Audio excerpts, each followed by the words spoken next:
कैसे हुई है ये वीडियो बना रही थी तो मैं वीडियो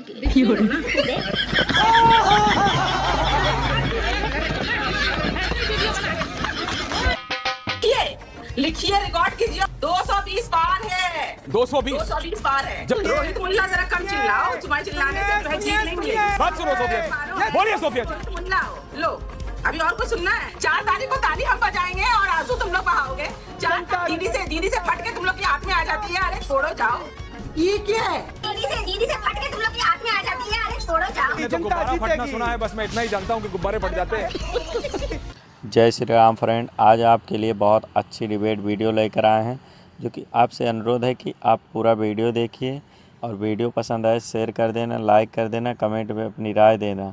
इस डिबेट वीडियो में हम देखने वाले टीएमसी के प्रवक्ता सूफिया खान और दूसरी तरफ हैं बीजेपी के प्रवक्ता अजय आलोक और साथ ही में और अन्य प्रवक्ता नेता हैं। दोस्तों, आपसे अनुरोध है आप पूरा वीडियो देखिए। हम उम्मीद करते हैं आपको वीडियो बहुत ही पसंद आएगा।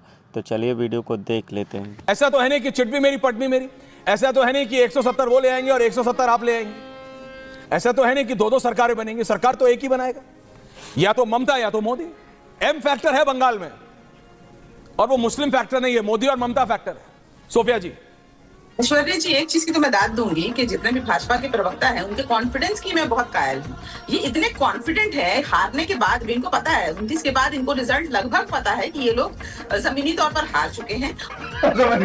और इसके फलस्वरूप हमने देखा किस तरीके से ईवीएम स्ट्रॉन्ग रूम में मैनिपुलेशन करने की कोशिश की गई। सीसीटीवी मूवमेंट के बाद हमने उसकी प्रतिक्रिया भी जताई और उसके बाद रीपोलिंग करवा के हंगामा करके मीडिया बाइट्स देकर एक अनवांटेड सिचुएशन क्रिएट करने की कोशिश की गई। तो ऑब्वियसली डेफिनेटली मैं इनके कॉन्फिडेंस की बड़ी कायल हूँ कि ये लोग हारने के बाद भी इतने कॉन्फिडेंस से आकर यहाँ पर सब कुछ कहते हैं। अरे कहना क्या चाहते हो? देखिए, जहाँ तक बात है, हम पहले भी चुनाव से पहले भी मैं जो स्टेटमेंट में खड़ी थी, आज भी मैं उसी स्टेटमेंट पे हूँ। ममता बनर्जी ने काम किया है। ममता बनर्जी ने हिंदू मुसलमान सोच के काम नहीं किया। अगर ममता बनर्जी ने कन्याश्री दिया, लक्की भंडार दिया, रूपश्री दिया, स्वास्थ्य साथी दिया, तो हर एक धर्म के लोगों के लिए दिया। यहाँ पर किसी एक धर्म को लेकर यहाँ बात नहीं करते। यहाँ पर अगर दुर्गा पूजा मनाया जाता है तो ईद की सेवैयां भी खाई जाती हैं। तो इसके आधार पर महिलाओं की अगर हम बात करें तो महिलाओं के लिए आरक्षण चिल्ला रहे थे।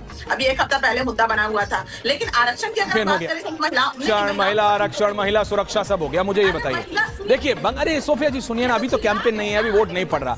Sophia ji please relax. Sofia ji, अभी वो मुखौटा, मतलब प्रेम शुक्ला जी भी उतार दे और आप भी उतार दे, देश की जनता सब देखती है। अभी आप मुझे बताइए कितनी सीटें आ रही हैं, ब्रास टैक्स बात करें, कितनी सीटें आ रही हैं, इस पे बात करिए। आपने खुद बोल दिया बीजेपी बहुत कॉन्फिडेंट है, तो मैं आपसे पूछ रहा हूँ। है जी, हमारा 220 बार है। फोल्ड बैक बढ़ाओ की चोट पर कल भी अगर मैं 7 बजे बैठूंगी तो भी यही बोलूंगी और उस वक्त तो खैर निश्चित हो जाएगा। क्या बोलेंगे? लिखिए, रिकॉर्ड कीजिए और रिकॉर्ड को चला लीजिए। मेरे को लिखने की जरूरत नहीं, आप बोलिए। 220 बार है। 220 बार है। आपको लगता है टीएमसी 100 पे सिमट सकती है? ये आज का, ये चाणक्य का ये आज आया है, कल वाला मैट्राइज पीमार्क सब आपने देखा है। मैं ये बोल रहा हूँ, चाणक्य कह रहा है 192, सुवेंदु अधिकारी बीजेपी 192, तृणमूल कांग्रेस 100। और इसका सबसे बड़ा कारण, अगर मैंने इन सब पोस्टर से ऑफ द रिकॉर्ड बात की, कोई कोट नहीं कर रहा अपने आप को, बट एक निकला, सबसे बड़ा कारण भाईपो है।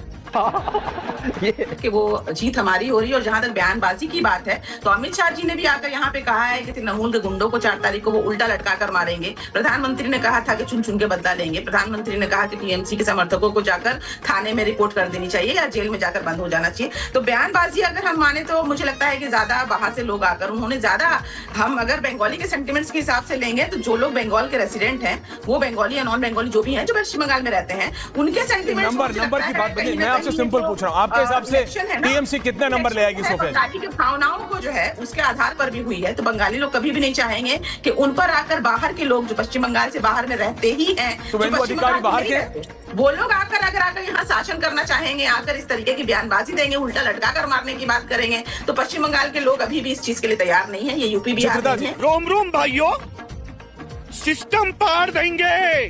देखिए, अफगानिस्तानी इंडोनेशियन तालिबानी मुसलमान कॉन्फ्रेंस की अध्यक्षा, पश्चिम बंगाल की चुनी हुई मुख्यमंत्री आदरणीय सुश्री ममता बनर्जी के नेतृत्व में एआईटीएमसी का पतन सुनिश्चित हो गया है वर्ष 2026 में। Rohit and Sofia. अभिषेक बनर्जी के किए हुए अजय जी आ रहा हूं। गंगा सागर में राजनीतिक रूप से एआईटीएमसी का पिंडदान करके करने जा रहे हैं। 20% 30% राइट समझ आता है। ममता बनर्जी पर तुम्हें लगता है कि बीजेपी जीत सकती है? सोफिया जी कुछ कह रही है। कितना चिल्लाओगे? रोहित मुल्ला थोड़ा कम चिल्लाओ। रोहित मुल्ला जरा कम चिल्लाओ, तुम्हारे चिल्लाने से जो है जीत नहीं मिलेगी। शेर को सवा शेर मिलाया। रोहित सुनो अब सोफिया जी की बात। रोहित फेर बात सुनो सोफिया जी, बोलिए सोफिया जी। मुल्ला लो, अभी और कुछ सुनना है? अपने एयर टाइम में आधा समय तो फिर अनुराग जी को कोसने में गया। मुद्दे की बात करो ना पहले तुम। तुम्हारे पास कोई मुद्दा तो है नहीं, केवल जो है सनातन 2014 वाले सनातन को सबको पता है। 2014 वाले सनातन को महत्व नहीं देता। 2014 वाले सनातनियों को पश्चिम बंगाल में जगह नहीं मिलने वाली। यहाँ पर सनातनी जो है ना, अभिषेक बनर्जी, जनता जीतेगी, ममता हारेगी, जनता जितना भी जहर उगल लो, जितना भी जहर उगल लो, कुछ काम नहीं आने वाला है। यूपी बिहार पश्चिम बंगाल जनता जीतेगी, ममता हारेगी। वाह क्या सीन है। जनता जीतेगी, ममता हारेगी, जनता जीतेगी, ममता हारेगी। अरे ताली बजाना मुझे भी आता है, ताली बजाना मुझे भी आता है। 4 ताली को ताली हम बजाएंगे और आंसू तुम लोग बहाओगे। जनता जीतेगी, ममता हारेगी, एआईटीएमसी हारेगा, जनता का चुनाव जीतेगा, एआईटीएमसी का पतन होगा, जनता जीतेगी, ममता हारेगी। फिर से जीतेगी, फिर से दीदी जीतेगी। दीदी से फट के तुम लोग के हाथ में आ जाती है। अरे छोड़ो जाओ। ये क्या है? दीदी से फट के तुम लोग के हाथ में आ जाती है। अरे छोड़ो जाओ। क्या बोला तूने? दीदी से फट के तुम लोग के हाथ में आ जाती है। अरे छोड़ो जाओ। कैसी अपमानजनक बातें कर रहा है लड़का, ये अश्लील है ये लोंडा। अरे दीदी को हराने के लिए ईडी एआईटीएमसी हारेगी, मैंने तो जनता गुब्बारा फटना जीतेगी। सुना है, बस मैं इतना ही जानता हूँ कि गुब्बारे फट जाते हैं। याद रखिएगा 4 मई नहीं, इनफैक्ट 23 और 23 को आधा जवाब दे चुकी है जनता ने। 100 तो बार हमने ऑलरेडी कर लिया, अभी 100 से ज्यादा बार हम अभी दूसरे चरण में करेंगे। और ये मैं एकदम दावे के साथ कह रही हूँ, क्योंकि पश्चिम बंगाल में जो लहर है ना, ये लहर बदलाव का लहर नहीं है, बदले का लहर है। ये जो बदला जो पश्चिम बंगाल के लोगों ने लिया है ना, जो आप लोगों ने सताया है 4 महीने से पश्चिम बंगाल के लोगों को, और जिस तरीके की आपने राजनीति करने की कोशिश की है, तो ये बदलाव नहीं, बदले की। 4 मई ममता बानो गई, 4 मई ममता बानो गई, 4 मई ममता बानो गई, 4 मई ममता बानो गई। अरे रोहित मुल्ला कम चिल्ला, कम चिल्ला। रोहित मुल्ला कम चिल्ला। ममता बानो गई। अरे रोहित मुल्ला कम चिल्ला, गला बैठ जाएगा, पानी पी ले। 4 मई ममता बानो गई, 4 तू भी गया 4 मई को, और डिबेट में भी नहीं दिखेगा। बेशक अगर बेशरम होगा तो डिबेट में भी नहीं दिखेगा। पश्चिम बंगाल की मैं मां बहनें इस अपमान का बदला जरूर लेंगी।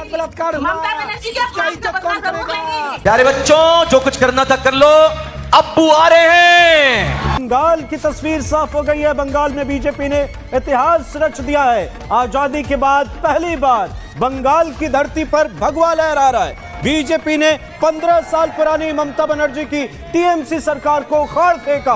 220 पार है, 220 पार है। बंद करो हाथ जोड़ के। ऐसी खबर की जा रही थी कि ममता बनर्जी इस्तीफा नहीं देंगी। ममता बनर्जी के इस्तीफा ना देने पर कार्रवाई हुई है, पूरे के पूरे मंत्रिमंडल को बर्खास्त कर दिया गया है।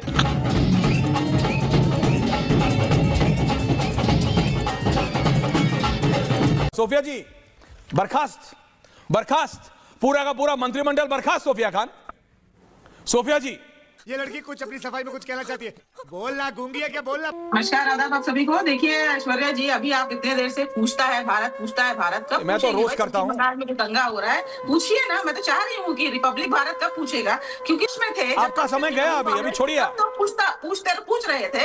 अभी विपक्ष में होकर भी यहाँ पर दंगे हो रहे हैं, जबकि सारी चीजें व्यवस्थाएं उनकी हैं। अभी तो आप इतने दिन से चिल्ला रहे थे ना आप लोग कि बड़े पीसफुल तरीके से यहाँ पर चुनाव हुआ। अब क्या हुआ? क्यों पोलिंग के बाद तृणमूल कांग्रेस के दफ्तरों को जलाया जा रहा है? तो उनकी सेफ्टी एंड सिक्योरिटी का जिम्मेदारी कौन लेगा? क्या सिर्फ उनको सूली पर लटकाना था? क्या सिर्फ उनको राजनीति के लिए जो है उनको प्रत्याशी बनाकर खड़ा करना था? लेकिन आज अगर इस तरीके की परिस्थिति हो रहे थे कि पोस्ट पोल वायलेंस नहीं होगा, इसकी जिम्मेदारी कौन लेगा? देखिए सोफिया जी, अभी भी मुझे ऐसे लग रहा है कि आप अभी तक समझ नहीं पाई हैं। यहाँ- अभी भी मुझे ये लग रहा है, सोफिया जी प्लीज, मैंने आपको मौका दिया, ये समझ, मुझे अभी भी ऐसा लग रहा है, रिलैक्स सोफिया जी, फेड डाउन। सिद्धार्थ, मुझे अभी भी लग रहा है टीएमसी को वो झटका मतलब बर्दाश्त नहीं हुआ, there is some psychological error. भैया इलेक्शन खत्म हो गया है।